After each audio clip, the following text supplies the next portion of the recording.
لیں۔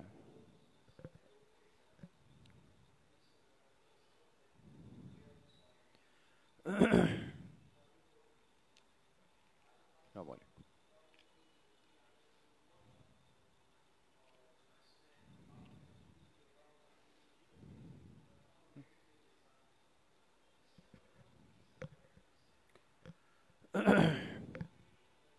بسم اللہ الرحمن الرحیم۔ تعلیم دین کورس سال اول کی تفسیر کا سبق شروع ہو رہا ہے۔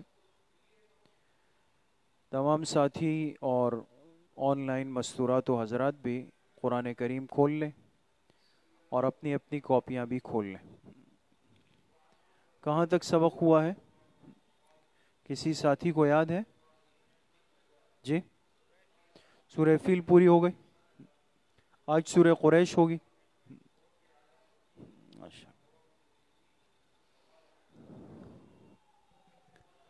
اس لیے کہ چھٹیوں کے بعد سبق بہت مشکل سے یاد آتا ہے نا، اور آپ حضرات کی تو کافی طویل چھٹیاں ہو گئی، پھر بارشوں کی بھی ہو گئی۔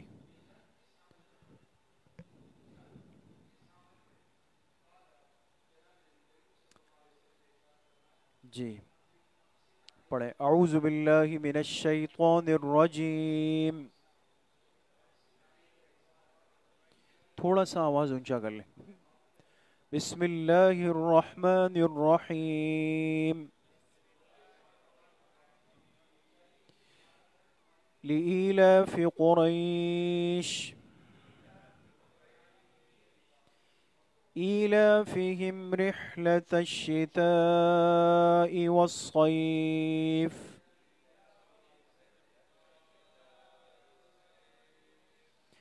فليعبدوا رب هذا البيت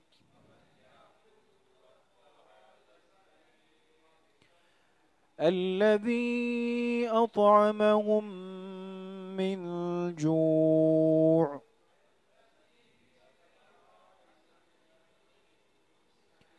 وآمنهم من خوف۔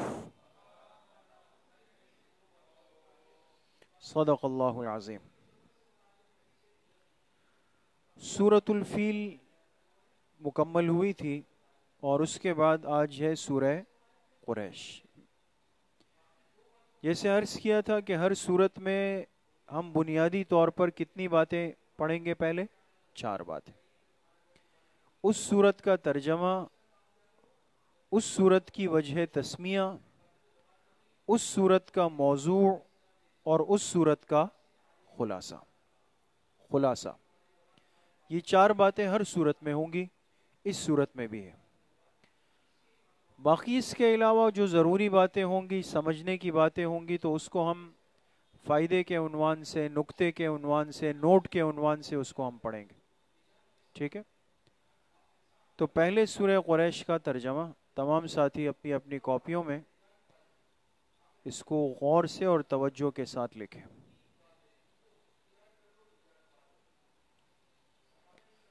لإیلاف قریش،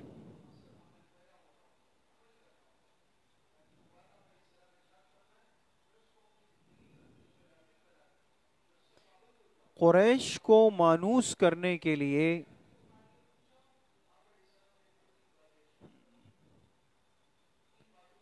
پین نہیں ہے، قریش کو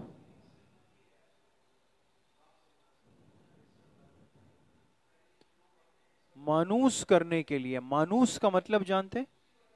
مانوسیت کس کو کہتے ہیں؟ کسی کو قریب لانا نا۔ قریش کو مانوس کرنے کے لیے ایلافہم رحلۃ الشتاء والصیف، یعنی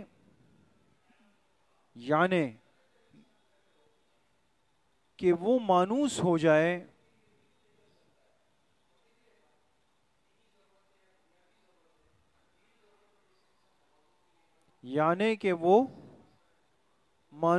جائیں سردی اور گرمی کے موسم کے سفر کے، یعنی کہ وہ مانوس ہو جائیں سردی. دیکھ شتا ہے نا، شتا، شتا عربی میں کہتے ہیں سردی کے موسم کو، اور صیف کہتے ہیں کس کو؟ گرمی کے موسم کو. یہ خیال کریں کہ وہ مانوس ہو جائیں سردی اور گرمی کے موسم کے سفر کے.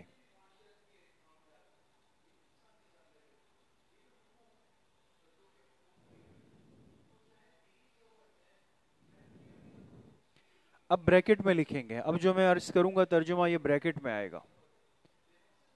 آپ کو پتا ہے کہ بعض دفعہ کسی بات کی وضاحت کے لیے کوئی جملہ بڑھایا جاتا ہے لیکن وہ الفاظ میں نہیں ہوتا، تو یہ اضافی جملہ جو ہوتا ہے اس کو ہمیشہ کس میں لکھا جاتا ہے؟ بریکٹ میں. اس کو کہتے ہیں بین القوسین، بریکٹ میں. سمجھ میں آ گیا؟ اب بریکٹ میں لکھیں، ہم نے لوگوں کے دلوں میں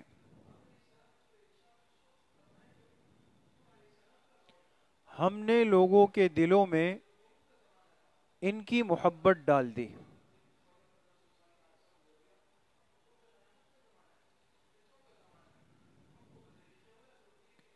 ہم نے لوگوں کے دلوں میں ان کی محبت ڈال دی. فَلْيَعْبُدُوا رَبَّ هَذَا الْبَيْتِ، اب انہیں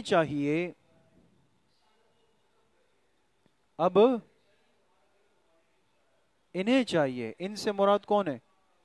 قریش والے. قریش والے. اب انہیں چاہیے کہ یہ اس گھر کے رب کی عبادت کرے، کہ یہ اس گھر سے مراد بیت اللہ شریف ہے، یہ اس گھر کے رب کی عبادت کرے. الذی اطعمہم من جوع، جس رب نے ان کو کھلایا بھوک کی حالت میں، جس رب نے ان کو کھلایا من جوع، بھوک کی حالت میں. جوع عربی کا لفظ ہے اور یہ کس کو کہتے ہیں؟ بھوک کو. وَآمَنَهُم مِّن خَوْفٍ، اور جس رب نے ان کو امن دیا، اور جس رب نے ان کو امن دیا. من خوف، ہر طرح کے خوف سے.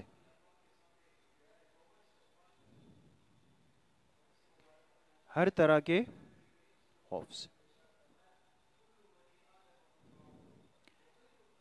ان کے بھوک کا بھی انتظام ہوا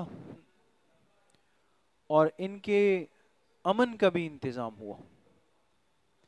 نہ ان کے لیے کبھی رزق کی پریشانی رہی قریش والوں کے لیے، نہ ان کے لیے کبھی بدامنی اور خوف کی پریشانی رہی. یہ دو چیزیں بنیادی ہوتی ہے کسی بھی معاشرے کے لیے نا. جب کسی معاشرے کے اندر بھوک کا مسئلہ عام ہو جائے، یعنی لوگوں کے لیے رزق کا انتظام مشکل ہو جائے. جیسے آج لوگ کہتے ہیں نا بھائی تنخواہ کم ہے، گزارا نہیں ہو رہا. لوگ کہتے ہیں بھائی مہنگائی بڑھ گئی ہے، ہر چیز مہنگی ہو گئی. یہ ہم 98% لوگ جو رو رہے ہیں تو ہمارا بنیادی طور پر رونا کس چیز کا ہے؟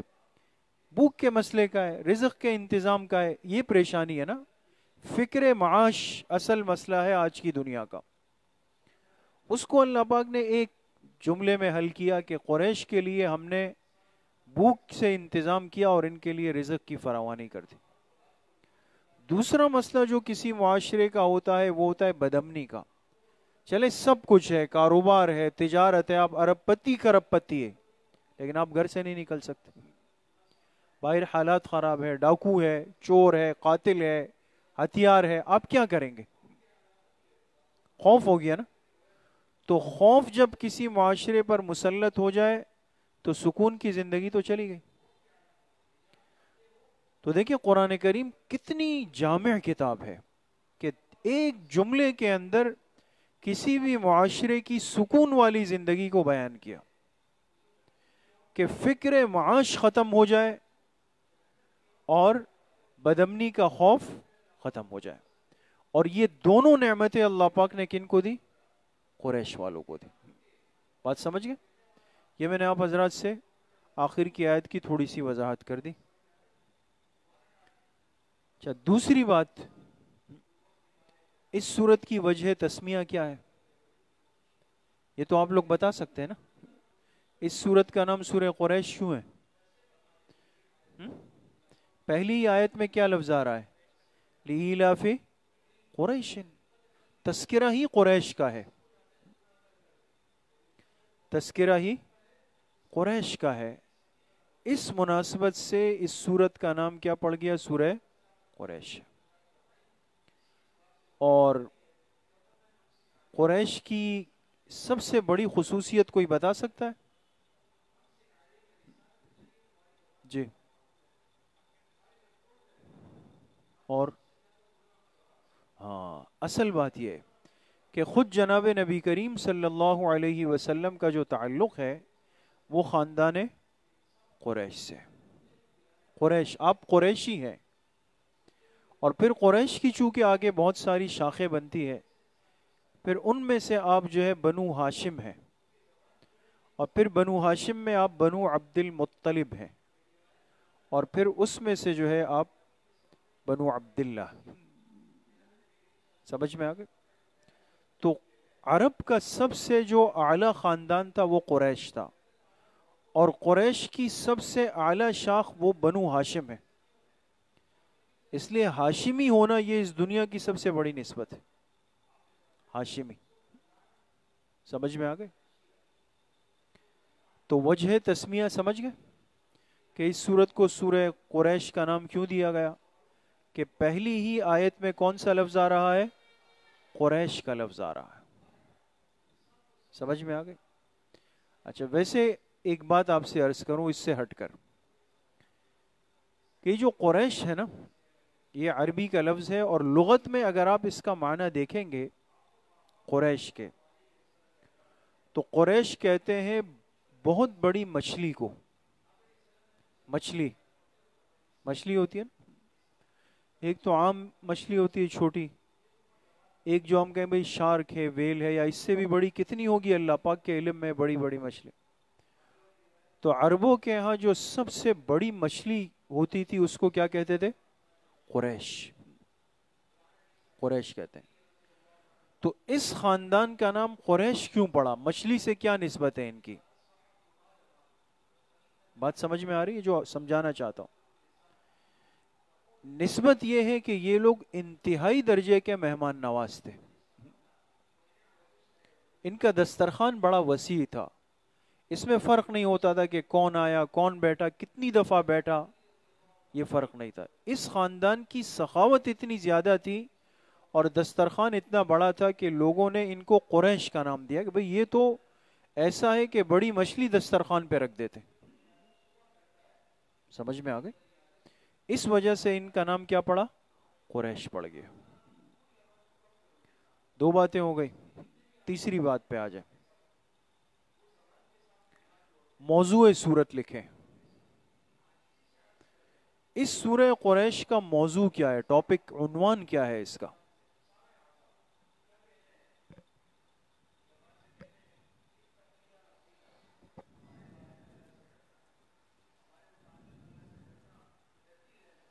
موضوع سورت لکھیں فرائض علماء اکرام.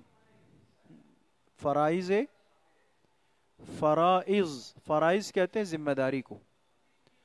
فرائض علماء اکرام و صوفیاء عظام. صوفیہ صاد کے ساتھ ہے، وہ صوفیاء عظام. فرائض علماء اکرام و صوفیاء عظام. عین ضا الف میم. علماء اور صوفیہ میں فرق ہوتا ہے تھوڑا سا. علماء وہ ہوتے ہیں کہ جن کے پاس علم شریعت ہوتا ہے، شریعت کا علم، اور صوفیہ ہوتے ہیں جن کے پاس طریقت کا علم ہوتا ہے، تواں کے ساتھ طریقت. تو جو علم شریعت والے ہیں وہ کیا کہلاتے ہیں؟ علماء. بات سمجھ گئے؟ اور جو علم طریقت والے ہیں وہ کہلاتے ہیں صوفیہ. جیسے ہمارے یہاں کہتے ہیں بھائی فلاں بہت صوفی آدمی ہے، بڑے صوفی بزرگ ہیں وہ، تو ممکن ہے کہ وہ عالم نہیں ہو لیکن ان کے پاس طریقت کا بہت کچھ ہوگا، دل صاف ہوگا، لوگوں کی اصلاح پہ قادر ہوں گے. تو دونوں میں یہ فرق ہوتا ہے. اور یہ سوال امتحان میں آ بھی سکتا ہے. ابھی آپ حضرات کا سہمائی امتحان ہونے والا ہے، خیال کریں. تو اگر یہ سوال آ جائے کہ بھئی علماء اکرام اور صوفیاء عظام میں فرق بتائیں، اور اس کے 10 نمبر ہوں، تو آپ کیا لکھیں گے؟ جی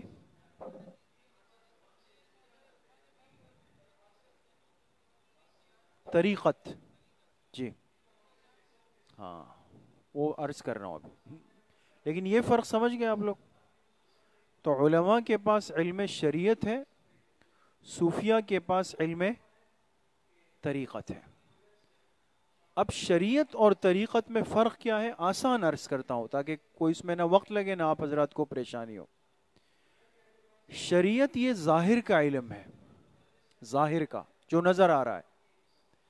بھئی آپ وضو خانے گئے، وضو کر رہے تھے نا، آپ نے برابر دیکھا کہ ایک نوجوان آ کے وضو کر رہا ہے اور اس نے ہاتھوں کو یہاں تک دھویا، حالانکہ دھونا کہاں تک تھا؟ کونیوں سمیت نا. سمجھ میں آ رہا ہے دوست؟ یہاں تک دھویا. تو آپ اس کو کیا کہیں گے کہ بھئی آپ کا وضو نہیں ہو رہا نا، ہے نا؟ اس لیے کہ اس کی غلطی آپ کو نظر آ رہی ہے. تو شریعت ظاہر کا علم ہے، ظاہر کی غلطی کو درست کرنے کا نام علم شریعت ہوتا ہے. اور طریقت یہ باطن کا علم ہے. باطن اب یہ دل کا معاملہ ہے. اکثر آپ نے دیکھا ہوگا دل پر ایک بے چینی آ جائے گی. آپ کو محسوس ہوگا کہ آج کل غیبت بہت زیادہ ہوتی ہے، پہلے نہیں ہوتی تھی. اب جہاں بیٹھتا ہوں، 2 آدمی 2 دوست بیٹھ گئے، میں بھی ان کے ساتھ لگ جاتا ہوں. اب غیبت ہوتی ہے. آپ کو لگے گا کہ آج کل حسد بہت زیادہ اندر آ رہا ہے، پہلے ایسا نہیں تھا. بدگمانی کا مرض بہت زیادہ ہو گیا. اب دیکھیں نا، یہ حسد ہے یا بدگمانی ہے یا چغلخوری ہے، یہ چیزیں نظر تو نہیں آ رہی، یہ تو دل کی باتیں. تو اس کیفیت کی اصلاح جو کرے گا وہ شخص کرے گا جس کے پاس علم طریقت ہوگا. سمجھ میں آ گئے؟ تو ظاہر کا علم جس کے پاس ہو وہ ہے شریعت، اور باطن کا علم جس کے پاس ہو وہ ہے طریقت. یہ آسان میں نے عرض کر دیا، باقی اس میں بڑی تفصیلات ہے، اگر آگے چل کر کبھی موقع آیا تو انشاءاللہ حاضر. یہ سمجھ گئے دوستو؟ تو موضوع صورت کیا ہوا؟ فرائض علماء اکرام و صوفیاء عظام. کیوں یہ موضوع کیوں رکھا گیا دوست؟ دیکھیں نا، تذکرہ ہے بیت اللہ شریف کا، اور قریش کا تذکرہ اللہ پاک نے کیا اس لیے کہ یہ لوگ بیت اللہ شریف کے متولی تھے، مجاور تھے، خادم تھے. اگرچہ مسلمان نہیں ہوئے تھے، بہت بڑا طبقہ ان میں مسلمان نہیں ہوا، لیکن ایک بات تھی ان میں کہ یہ لوگ بیت اللہ کا حد درجہ احترام اور خدمت کرتے تھے. تو باوجود اس کفر کے، اس شرک کے، چونکہ ان کے دل میں اللہ کے گھر کا احترام تھا، اس نسبت کا اثر یہ تھا کہ یہ لوگ دنیا میں جہاں بھی جاتے نا، یہ جو آیا نا کہ سردی اور گرمی کا سفر، یہ سمجھانے کے لیے، اس لیے کہ عرب لوگ 2 سفر کرتے تھے سال میں. سردیوں میں یہ لوگ جاتے تھے یمن. کہاں جاتے تھے؟ اور گرمیوں میں آتے تھے شام.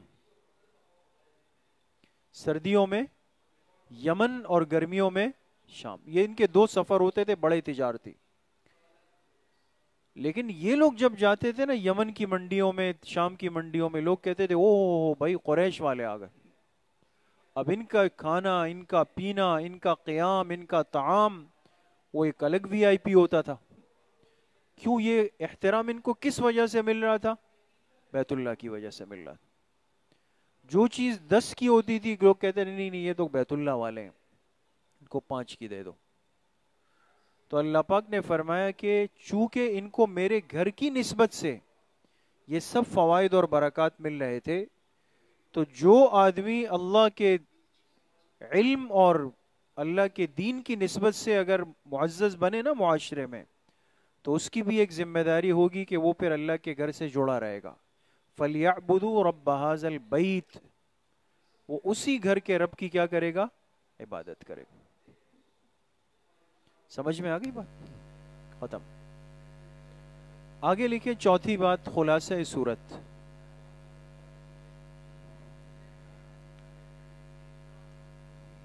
خلاصہ سورت لکھیں اللہ کے گھر یعنی مساجد کی، اللہ کے گھر، اللہ کے گھر یعنی مساجد کی خدمت اور خیال رکھنے والوں کو، خدمت اور خیال رکھنے والوں کو دنیا میں بھی راحت و سکون نصیب ہوتا ہے. دنیا میں بھی کیا ہوتا ہے؟ راحت و سکون نصیب ہوتا ہے. تو یہ تو اللہ کا ضابطہ ہے کہ انسان جب اللہ پاک کے گھر کی خدمت کرتا ہے تو اللہ پاک اس کو ایک سکون دے دیتے ہیں. لیکن مسجد کا جو خادم ہوتا ہے، جھاڑو مارتا ہے، پوچھا مارتا ہے، صفائی کرتا ہے، یہ تو ہماری ایک معاشرتی کمزوری ہے ایک معاشرے میں. کہ آپ غور کریں نا، ہمارے ہاں سب سے کمزور آدمی وہی ہوگا. یعنی جو مسجد آئے گا نا وہ خادم پر دبائے گا، وہ پنکھا نہیں کھولا، یہ لائٹ نہیں کھولی، یہ دروازہ کیوں کھلا ہوا ہے. کہیں نہیں بول سکے گا لیکن مسجد آ کے بولے گا، ہے یا نہیں؟ تو مسجد کے خادم کو آج سب سے ہلکا سمجھا جاتا ہے. ہر آدمی اس کو دبا رہا ہوتا ہے، ہر اعتبار سے دبا رہا ہوتا ہے. حالانکہ آپ اس سے اگر کبھی پوچھ لیں اکیلے میں، اگر اس کی آپ سے وہ ہے کہ آپ کا کتنا مشاہرہ ہے، آپ کی سیلری کتنی ہے، تو آپ کو یقین نہیں آئے گا دوستو. وہ مشہور ہے نا ایک لطیفہ، ایک بادشاہ نے کہا تھا بھائی جس نے میرے ہاتھی کو ہنسایا، نہیں رلایا، جس نے میرے ہاتھی کو رلایا میں اس کو اتنا اتنا انعام دوں گا. ہاتھی تو جانتے ہیں نا، ہاتھی کو کوئی رلا سکتا ہے؟ اب وہ جانور ہے، اس کی مرضی، ہنسے روئے. اب لوگ آتے تھے، کوئی کیا ایکٹنگ کرتا ہے، کوئی کیا حرکت کر رہا ہے کہ یہ کسی طریقے سے روئے، لیکن ہاتھی ہے کہ رو کر نہیں دے رہا. بادشاہ نے کہا بس جو رلائے گا تو اس کو اتنا اتنا انعام ملے گا. ایک دن ایک مولوی صاحب آ گئے بادشاہ کے دربار میں. اس نے کہا مجھے موقع دے، میں اگر اس کو، بادشاہ نے کہا کر لو، آپ سے پہلے بھی بہت آئے. وہ گیا اور جا کے ہاتھی کے کان میں کچھ کہا تو ہاتھی رویا نہیں، دھاڑے مار مار کے رویا. ایسا رویا کہ لوگ حیران ہو گئے کہ بھئی یہ مولوی صاحب نے بولا کیا ہے. انعام تو دیا. بادشاہ نے کہا مولوی صاحب بتاؤ آپ نے کیا کیا ہے. کہا میں نے اس کو اپنی تنخواہ بتائی، میں نے اس کو اپنی تنخواہ بتائی کہ میری تنخواہ اتنی ہے. ہے تو ایک لطیفہ، لیکن چونکہ آپ اپنے ساتھی ہیں تو اس میں شک نہیں ہے دوستو کہ ہمارے ہاں معاشرتی طور پر ہم سب سے زیادہ اس طبقے کی بے اکرامی کر جاتے ہیں.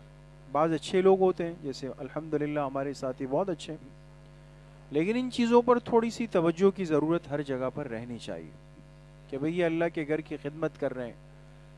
سب سے پہلے مسجد آنے والا مسجد کا خادم ہے اور سب سے آخر میں جانے والا مسجد کا خادم ہے. تو بہرحال یہ صورت واضح طور پر ایک سبق ہے کہ جو اللہ کے گھر کی خدمت کرتا ہے، خیال رکھتا ہے، اس کو دنیا میں بھی کیا ملتا ہے؟ راحت اور سکون مل جاتا ہے. سمجھ گئے دوستو؟ تو اس صورت کو دیکھ لیجئے گا دوستو، پھر انشاءاللہ آگے بڑھیں.